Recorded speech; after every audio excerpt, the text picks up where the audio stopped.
Hi guys, Hazel Bulubisi here. In this channel, we navigate through life by talking about our life experiences, and sometimes we'll also have some travel videos and product reviews here and there. So if you're interested in any of that, make sure to subscribe and hit the bell button so as to get notifications every time there's a video.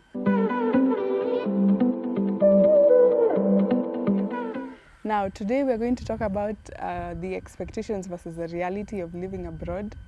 It was something I guess I was never prepared for. As the people who have been on my channel know, I'm currently a student. I still study. I study in Rome, Italy.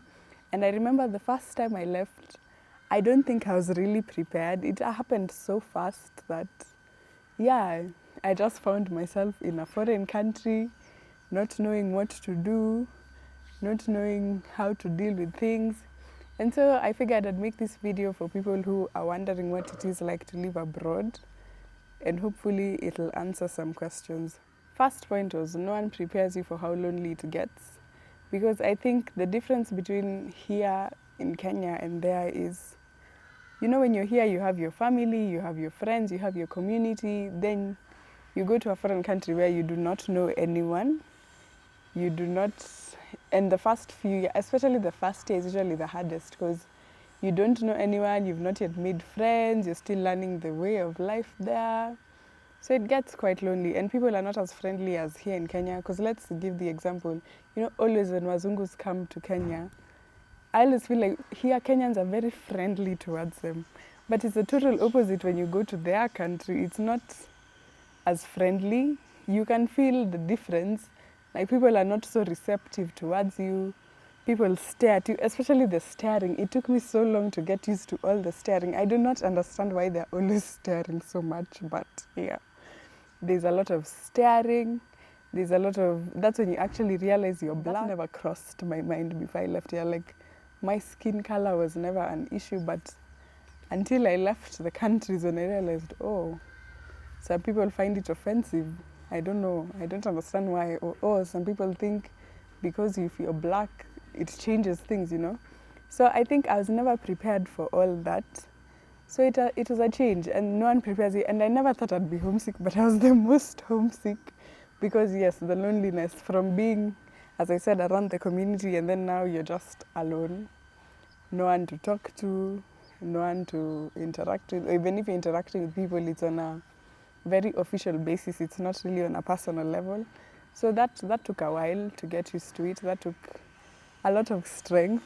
I think you need to be really strong to be able to survive abroad. So yeah, that was the main thing actually. My main change was the loneliness and the homesickness. No one ever prepares you for that. Because I think when you talk to people, you know, everyone who lives abroad won't show you how they're lonely and stuff. People will post when they're having fun or when they're sightseeing and what, so it looks really cool. But then now when you get there by yourself, you're like, this is not what I expected it to be. So yeah, that was one thing. The loneliness and the people not being so friendly towards you.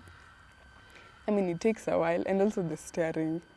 That, I'd put it as point number one. Number two, what I expected also, the change in food. Okay, I knew food wouldn't be the same, that's for sure. But I didn't think, I don't know what I expected. Like, I didn't expect to miss home food that much. I didn't know it would be so hard to actually find Kenyan food somewhere. Like, you'd have to, like, probably carry food from home. Things like flour for ugali and chapati, you know. You wouldn't find such things. So I don't think I'd psychologically prepared myself for the change in diet as well. So yeah, that took a while. I have notes down here, so if you see me looking down, I'm looking at my notes. What I wasn't prepared for was the stupid questions I'd be asked.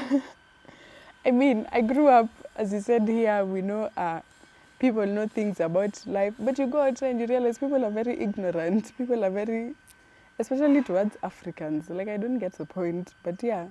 So sometimes I'd be asked such stupid questions, and I'm like, are you really asking me that? Am I supposed to answer that in a kind manner? Like, you know. So yeah, I remember my first year, someone actually asked me if I had a lion in my backyard. And I was like, are you serious with yourself? Another one asked me, they're like, oh, we see in the media you're always in huts and stuff, so how did you apply to the uni? So in my head I'm thinking, so you think I'd have Wi-Fi in a hut? I'd be living in a hut. How do you think if I'm living in a hut, how did I get to where I am now? Like there were some questions that are just like, okay, I don't know. You're meant to be the educated one. If you're in university, I should expect you to know certain things. You shouldn't be asking me some questions. That I had to get used to. The questions, the staring, the comments about my hair. Yeah, I think, anyway, I guess I wouldn't call it ignorance, but I think now, in the year that we're in, we should know how different hair works. I mean, okay, I don't blame them. Even I probably don't know how everything works about their hair, but still, I feel like there's Google, there's YouTube, but there's some things, it reached a point I even got tired of explaining. Because like I'd remove my braids, someone would tell me, oh, you have such a nice haircut. And I was like, yeah, thanks. Oh, you have, and then I come with braids and you could see the shock on their face. They're like, how did this girl's hair grow so long? But they wouldn't ask. And it's just, sometimes some things are just funny.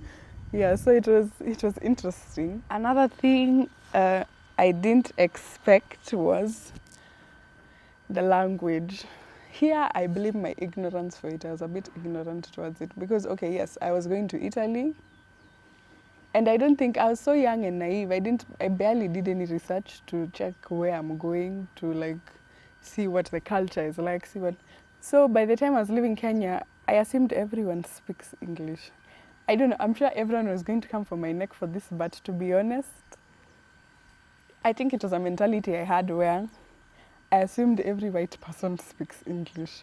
Because I assumed, okay, let's just put it this way. All the white people I had interacted with before spoke English in Kenya. Like, I'd never seen someone who doesn't speak English. So, okay, I knew the European countries had their languages. But, I assumed it's like Kenya. The way Kenya, we speak both Swahili and English. So I assumed, okay, the majority speak English, but they still have their language, But lo and behold, I reached and I'm like, oh, people don't speak English, or even if they do, they don't like speaking English, so you have to learn their language. Like even until now, I'm so embarrassed to say how long I've been living in Italy because my Italian is very basic, and I get so embarrassed because by now they expect you to have known their language, you're living in their country, yeah? And I'm just like, yeah, sure thing. So it's usually a struggle. So that thing, I didn't expect. It was a shock for me that most of the population doesn't speak English. And then I guess because also for my profession, the career path I chose, you have to interact with people and they do not speak English. So that has been a struggle for sure. Like in the hospitals during rounds. I mean, I understand when they have to explain to the patient in Italian, but then sometimes it's quite annoying when you have to keep on reminding the professor, okay, can you please speak English and explain everything? Because I'm like, we signed up for an English course, so I don't understand why everything has to be done in Italian or we have to keep on begging to be done in English. But anyway, yeah, I got used to it. I mean, now I can understand most of it, if not, okay, not all, but most of it. So yeah, life has gotten better. So yeah, I wasn't prepared for that.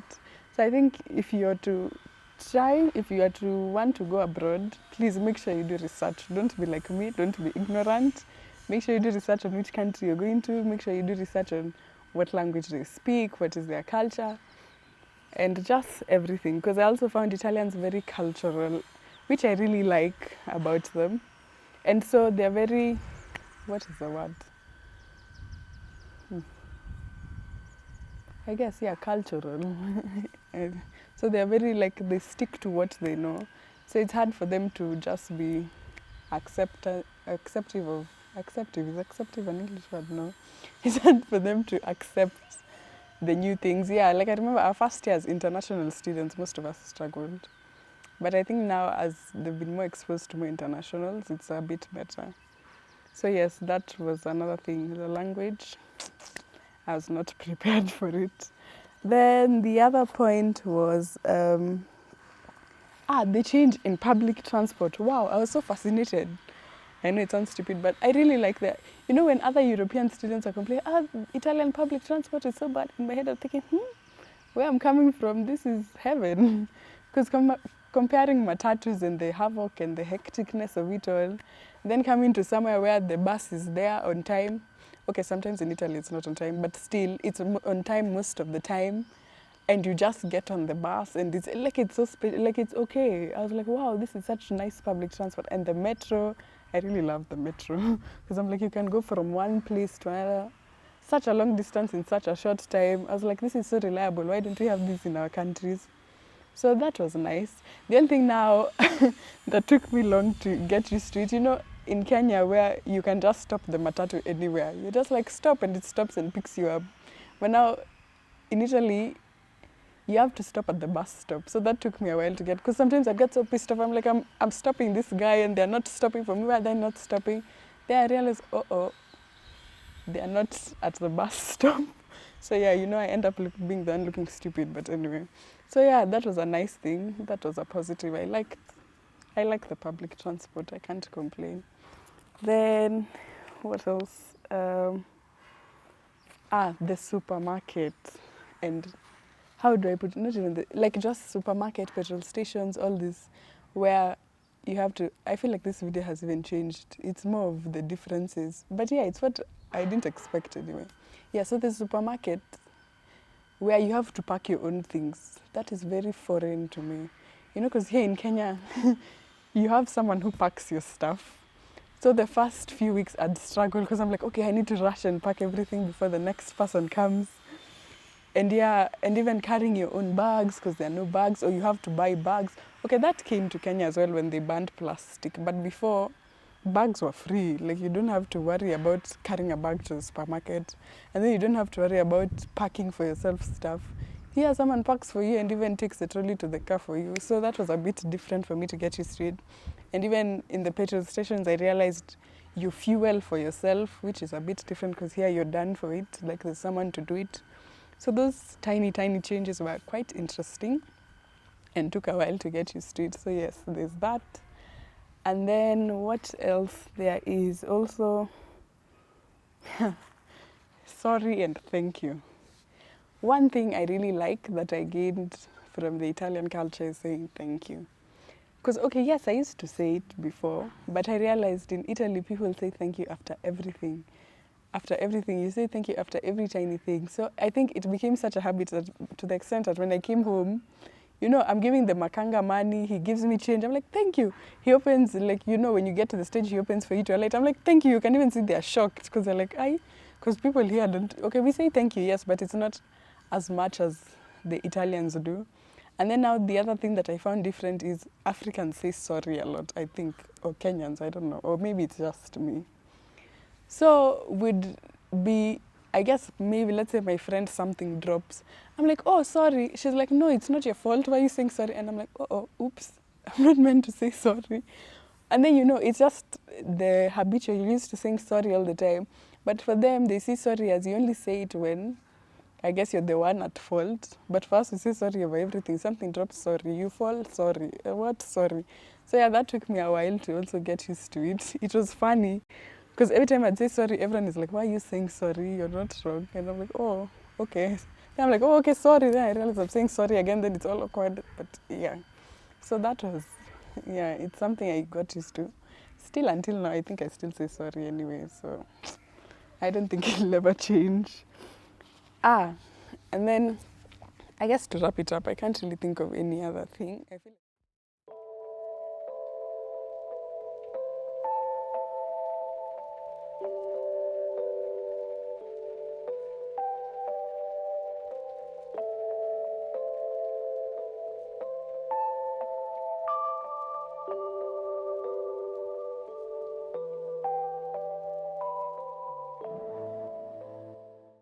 I feel like I've summarized things really fast.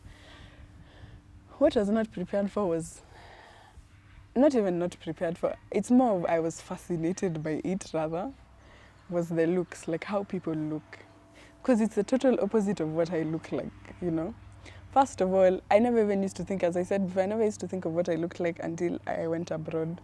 And I think when I realized I was different is, I remember because the first time I transited through Dubai. And when, you know, in the airport, you're in the bus to take you to your gate and stuff. I realized I'm the only black person in this. There's a plane passing, sorry. Anyway, yes, I was saying, I realized I'm the only black person in this bus. And I'm the one standing out. You know, it felt like, there's even someone who once told me a terminology and I was like, yeah, I agree with this. If you know what githeri is, it's a meal of rice and beans. It felt like I was the only bean in this whole bowl of rice, of maize and beans. In this whole bowl of maize. And I'm like, this is so weird. I've never had to feel this way. I've never felt so uncomfortable.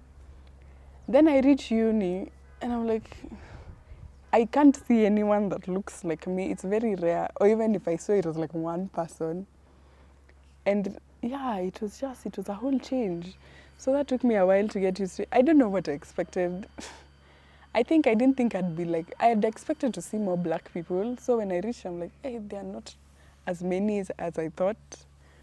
And then there are these people, everyone looks, to me, it's so stupid, but to me, especially like the girls, they all looked like dolls with their nice long hairs and their colored eyes, and then even guys with colored eyes, and I don't know, all this different hair. I'm like, wow, these people actually do just look like dolls, like, you know? So that took me a while to get used to.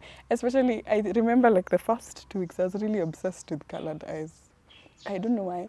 I think it's mostly because growing up, you know, we read all these novels and stuff, and they always describe the way this person looks. They had these green eyes, or they had blue eyes, or they had gray eyes, and I don't know what color they are. So for me, I was so fascinated. I was like, it's like all these characters from novels coming to life. So I remember I really used to stare. I didn't hide it. When I see, I'm like, wow, you have such a nice eye. Like, I wouldn't tell them in my head I'm thinking that, but I'm really staring. So yeah, that took a while. I had to stop staring because I'm sure they were just wondering, this African girl keeps on staring at us. Maybe, and I was complaining about people staring at me, but anyway, yeah. I'd really stare and I'm like, wow, like I'd be so fascinated. I'm just like, I just want to look at your eyes the whole time, you know? Yeah, so that was really cool. It was really interesting. I mean, it was nice, but at the same time, it also made me self-conscious, not seeing anyone like me. And then being the different one and everyone always pointing out your difference, that was a bit hard to have to deal with. But I guess, as I said, with time you grow tough skin. With time you learn, you adapt, you just learn how to ignore all the stupid comments, you learn how to ignore all the stupid questions. And yeah, that's pretty much it. Oh, and the last thing is the accent as well. I think for me it took me a while to get used to the accent. I remember my first month. I didn't understand anything that was going on in class because the accent was so different. I'm like, what are they saying? And then, you know, in Kenya, when someone shrubs, the way we laugh. So they'd shrub, and I'm the only one who feels like laughing. I realize no one else is laughing. I'm like, okay, I need to get myself together. So that was a bit different. Yeah, I guess those were my realities of moving abroad. Most of them were life-changing. I mean, I didn't expect any of them. I didn't know. I don't know if I did research, it would have helped. Maybe it was just me who had never, because I had never been out of the country before I went to Rome. So it was a whole new world, a whole new dimension of things, a whole new look at stuff. It was quite interesting, and I remember my first 2 years I really struggled. But with time you learn how to adapt, you learn how you kind of fit in, you learn the culture, you learn a few things here and there, then you gain friends, you gain family, your extension of family, people who become close to you, who they're like family. And it's nice, because I really like, as much as most of the time I complain about living there, and I'm always like, yeah, I can't wait to come home. Still, there's some beauty to it. It's a beautiful country. I always say, if you can visit it, make sure you visit it. It's really beautiful. And also, they're also the really friendly people. I mean, it's rare for you to find them, but if you actually do, they're really so nice, and the nice and warm and friendly ones who will feed you, the nonnas and grandmas who feed you. Like my neighbors, I really like my neighbors. They're nice. And like, just families who are warm and accept you for who you are, don't make you feel out of place or make you feel inferior. It's nice. So if you do find that community, it's good. So I'd say if you think of moving abroad and you think you're strong enough, do it. And even if you don't think you're strong enough, you can still take the chance and do it. You'll build resilience as you go on. You'll be able to survive. Some days you don't even understand how you're surviving, but you actually do. And a few years later, you look back and you're like, oh, You know, I used to cry every day in the first year, but now I'm so strong. I don't even know how I got here. I've become so much better. Or even, and even if, let's say, you don't survive, there's nothing wrong. You can always move back home. You're not a failure. There's nothing wrong with you. Of course, people will be like, oh, but is it their life? No, it's yours. So whatever you choose to do with your life, do it and do it wholeheartedly. Anyway, yes, I think that's the end of the video. I hope you find it entertaining and informative. I don't know if it was informative in any way, but yes, I hope you enjoyed and see you next time. Bye.